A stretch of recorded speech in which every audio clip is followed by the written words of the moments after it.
Welcome back to my channel. So ఇవాళ అయితే నేనే ఎగ్ కర్రీ చేస్తున్నాను అనమాట.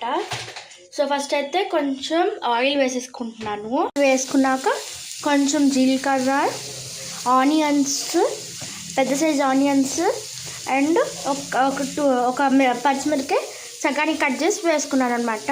సో ఇప్పుడు ఈ ఆనియన్స్ గోల్డెన్ బ్రౌన్ కలర్ వచ్చే వరకు వెయిట్ చేయాలి మనము. ఇప్పుడు టైం వేస్ట్ ఎందుకని రైస్ కూడా కడిగి పెట్టేసి కుక్కర్ పెట్టేస్తున్నాను అనమాట.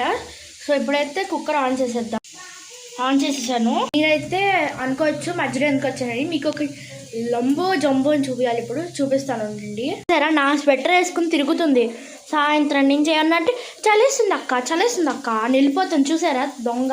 అయితే ఒక 2 eggs వేసేసాము. 2 eggs వేసినాక కొంచెంసేపు కదుపుకుండా ఉంచినాక ఇప్పుడైతే కలుపుతున్నాను అనమాట. అండ్ మీకు ఇంకో విషయం చెప్పాలి, ఎగ్ వేసే ముందే మీరు సాల్ట్ వేసుకుని అప్పుడు స్మాష్ చేసుకోవాలన్నమాట.